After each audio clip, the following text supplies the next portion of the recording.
എല്ലാവർക്കും സമന്വയത്തിൻ്റെ ഇന്ത്യ എന്ന പാഠഭാഗത്തിൻ്റെ തുടർഭാഗത്തേക്ക് സ്വാഗതം. ഇന്നത്തെ ക്ലാസ്സിൽ നമ്മൾ പഠിക്കാൻ പോകുന്നത് പ്രാദേശിക ഭാഷകളുടെ വളർച്ചയെക്കുറിച്ചാണ്.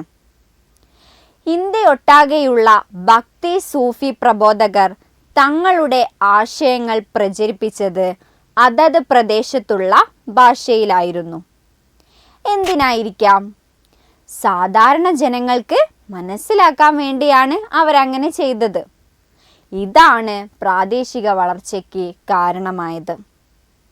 ഹിന്ദിയുടെ രണ്ട് രൂപങ്ങളായ ബ്രജും അതായത് വ്രജഭാഷയും അവധിയും സംസാര ഭാഷയുമായി ഉപയോഗിക്കപ്പെട്ടിരുന്നു.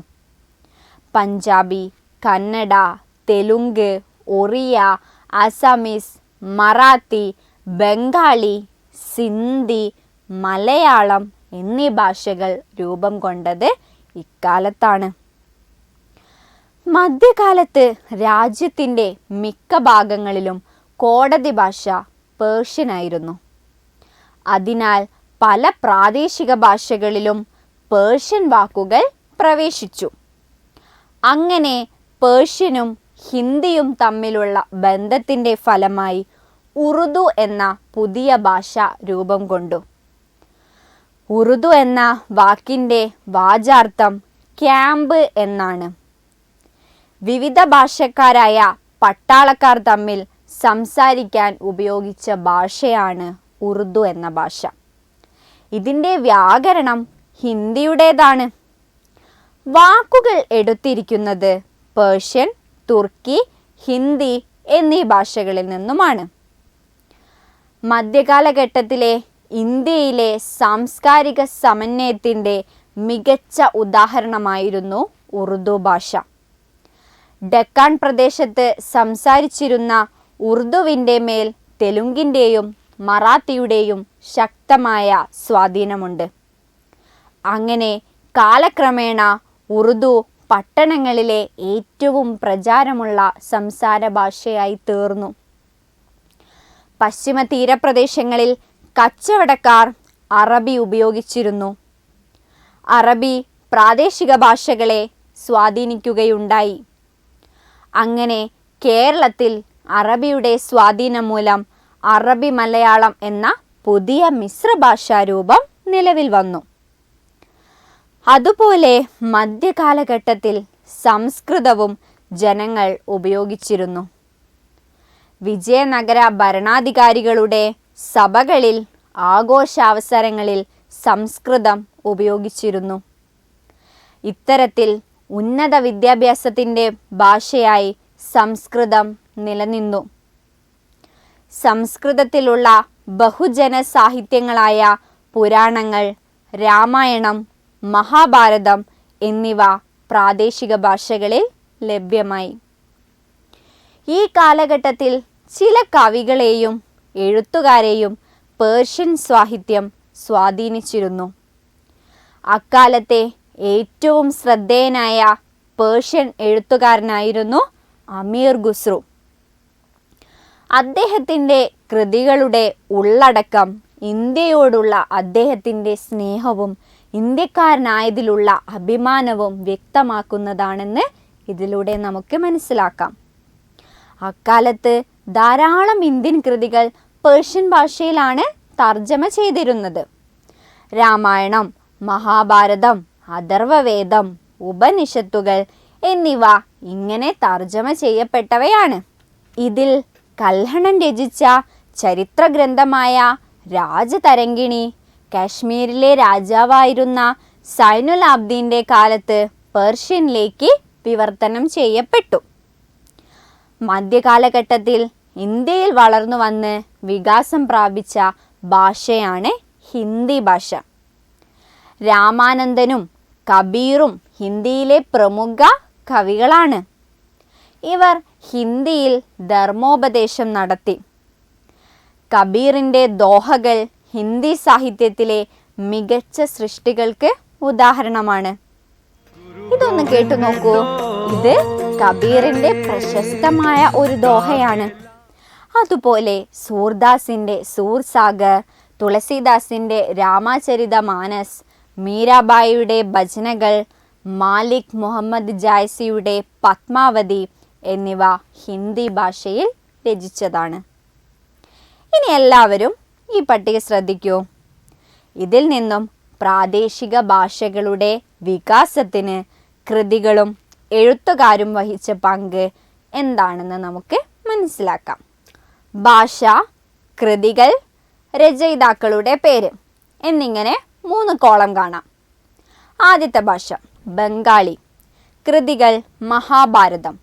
മഹാഭാരതം ബംഗാളിയിലേക്ക് വിവർത്തനം ചെയ്തത് ശ്രീകര നന്ദി, കവീന്ദ്രൻ എന്നിവരാണ്.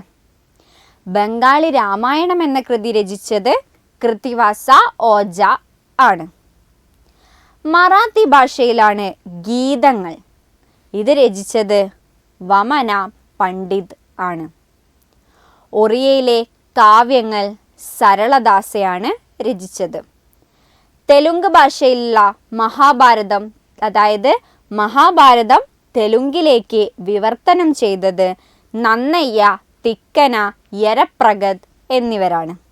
തമിഴ് ഭാഷയിലെ തിരുമുരൈ, 4000 ദിവ്യപ്രബന്ധം, അപ്പർ, സമ്പന്തർ, ആഴ്വാർമാർ എന്നിവരാണ് രചിച്ചത്.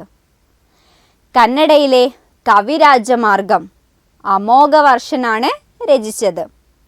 മലയാളത്തിലെ അധ്യാത്മരാമായണം കിളിപ്പാട്ട് എഴുത്തച്ഛനാണ് രചിച്ചത്.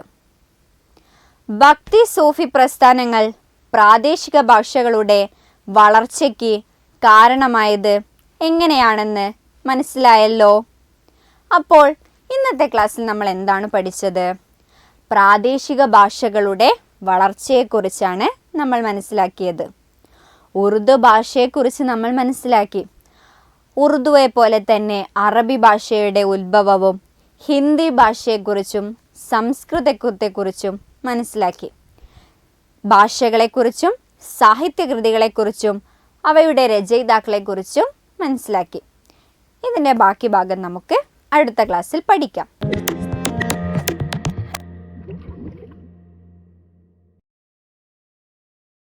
ചോദ്യം 1.